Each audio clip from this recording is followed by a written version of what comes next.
Você ainda aposta no achismo ou na sorte? Com o seu tipster, isso acabou. Em menos de 2 minutos, eu analiso cada partida e te mostro as melhores oportunidades, direto no seu WhatsApp. Envio análises preditivas, estatísticas do confronto e palpites baseados em probabilidades. Clique no link da descrição agora e tenha acesso ao seu tipster hoje mesmo. Vamos falar primeiro de orçamento e receita, que acho que é muito simples, tá? Como é que eu enxergo o orçamento e receita? E aí eu não sei se você concorda comigo. A gente tem uma pista de como vai terminar o nosso orçamento em 2025, né? Na entrevista que foi dada para o BahiaCast, né? O podcast do Bahia, né? Oficial do Bahia, por Raul Aguirre, ele fala que muito provavelmente o Bahia fecha o ano de 2025 com um orçamento recorde de 400 milhões de reais, né? Esse orçamento recorde ele já representa um aumento de 50% em cima do orçamento de 2024, que foi de aproximadamente 300 milhões, né? Mas ele ali achava que o Bahia fazia essa projeção em cima dos jogadores já vendidos pelo Bahia naquele momento, né? Que eram Tassiano, Everaldo e Biel. Ele não tinha ali naquela contabilidade a venda do Lúcio, tá? Então o Bahia deve fechar essa previsão aí, né, ali perto dos 500 milhões de receita para esse ano. Não sabemos como foi exatamente o pagamento, acertado o pagamento do Lúcio, se foi todo à vista, se foi dividido, o Bahia não divulgou esses detalhes, mas digamos assim, numa visão bem segura, né, bem cautelosa, que o orçamento final do Bahia para 2025 fecha entre 450 milhões e 500 milhões. Eu, Luiz Teles, acho muito difícil que a gente tenha para 2026 um aumento significativo de outras receitas. A gente deve ter aumento de receitas, mas não muito significativos. Por quê? Porque em 2025, assim, todas as competições que a gente vai participar em 2026, praticamente a gente jogou em 2025 e ainda vai perder uma, que é a Copa do Nordeste, né? Então, esse é um ponto. A gente teve acréscimos regulares, né, mas não muito altos de receitas, né? Mas não dá para fazer um bolo grande. E só pode haver um aumento significativo, de fato, se houver mais vendas, né? Se acontecerem mais vendas de jogadores. O que é muito possível. Então, em suma, como é que a gente está para 2026? Terminando 2025 entre 450 milhões e 500 milhões, e eu enxergo um crescimento ali próximo a 10%, 20%. Eu não acredito que a gente tenha um crescimento muito grande de orçamento em relação ao ano passado, e estaremos ainda um pouco, ao ano passado que eu digo esse ano, desculpe, né? Estaremos muito alguns passos da meta, né, de 600 milhões, mais ou menos, que é o que nos colocaria em pé de igualdade, muito provavelmente, sobretudo pensando em folha salarial, com a maioria dos clubes. Lembrando que hoje nossa folha salarial, a última atualizada, na matéria que foi veiculada durante a semana agora, me perdoe que eu não lembro qual foi exatamente o veículo, mas nós estamos com a 11ª folha salarial, né?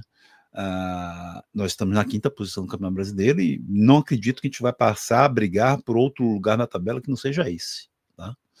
Então a gente precisa financeiramente estar equiparado ao nosso nível técnico em campo, né?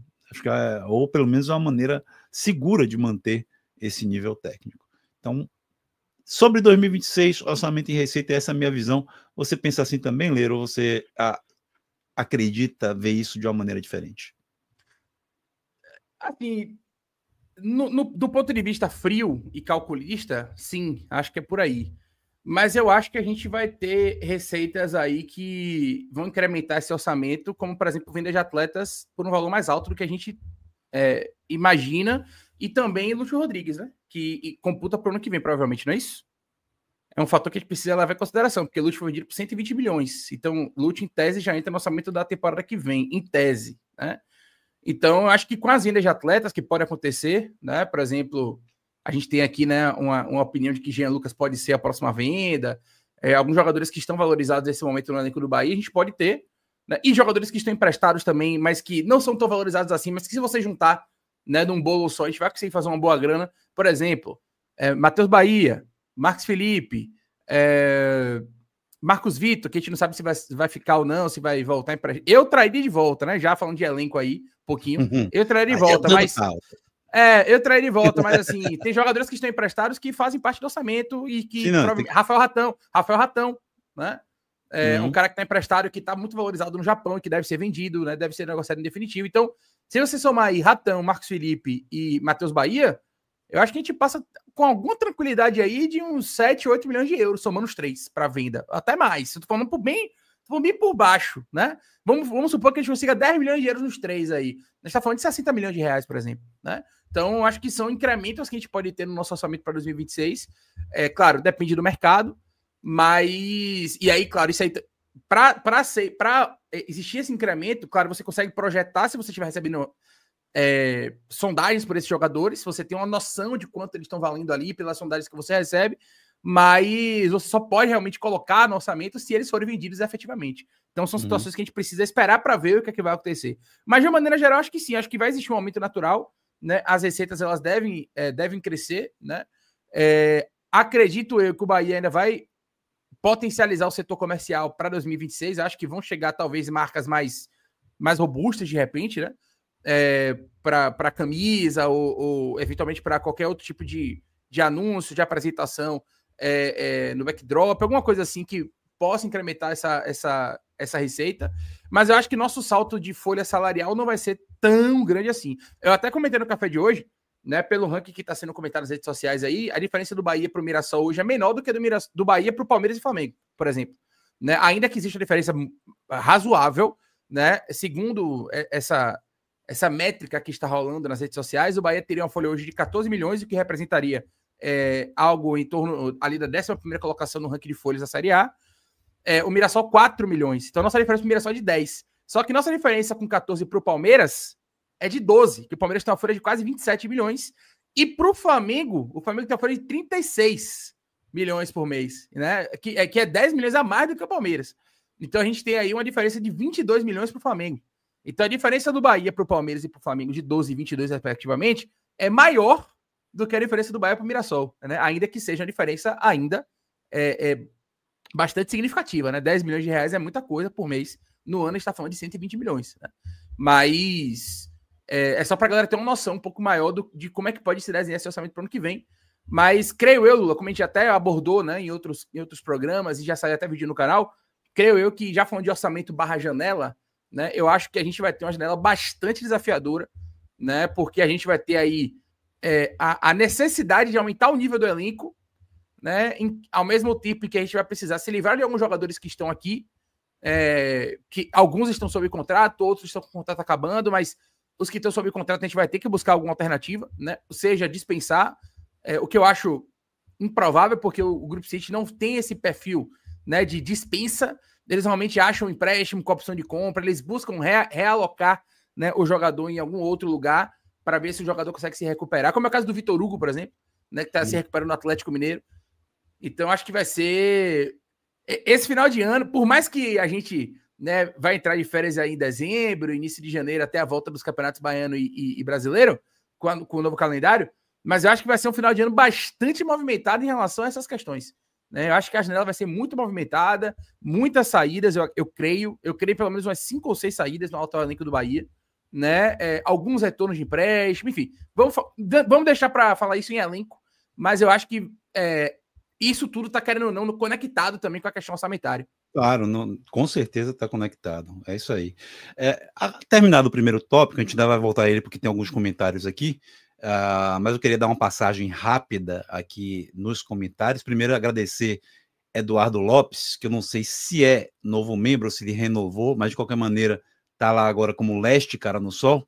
Um abraço, Eduardo. Ele também mandou um superchat aqui para a gente, dizendo: Leiro, cobrança ao vivo, hein? Que dia vamos nos reunir para eu conseguir com uma parceria com o canal? Rapaz, ontem.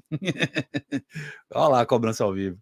Teres, do seu ponto de vista, quais as posições mais carentes para a temporada 2026? A gente vai responder mais lá na frente, né, nessa projeção, mas obrigado, Eduardo, pelo seu superchat, pela sua mensagem. E Leiro vai estar atento aí para a essa conversa de parceria, né? Ele já me procurou em outro momento, só que eu estava num momento bastante conturbado, né? A gente perdeu o canal, foi naquele momento de transição de um canal para outro.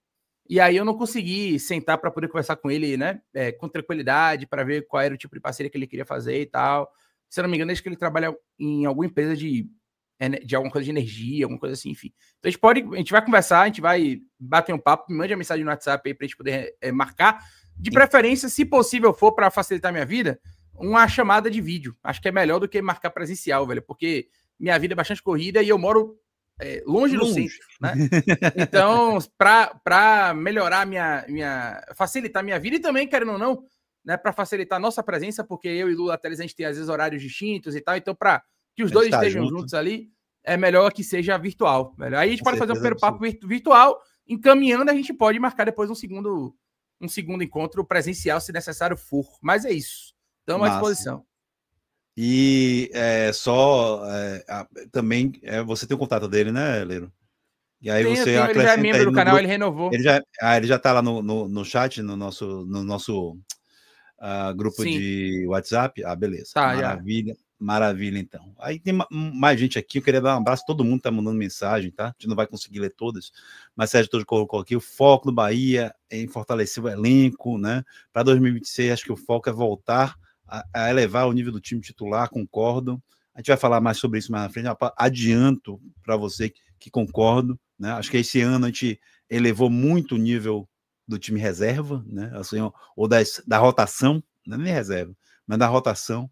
E o foco ano que vem sim, concordo, a gente vai falar sobre isso lá na frente, fortalecer a equipe titular. João Bahia mandando aqui, adoro suas análises. Tiago Silva, extremamente feliz de ver o Chaco com Teles de volta, também estou feliz. Né? A Ed Márcio coloca aqui, tarde, Leiro e Teles, acho que a próxima temporada já é momento de contratações pontuais, mesma coisa, né? E de peso. De peso, eu não sei, porque de peso é muito complicado, é muito subjetivo, né? Mas com certeza está nesse caminho, né? De pontualidade, e quando você bota de peso contratações para melhorar o time titular, eu concordo com você, é muito provável o que vai acontecer, né?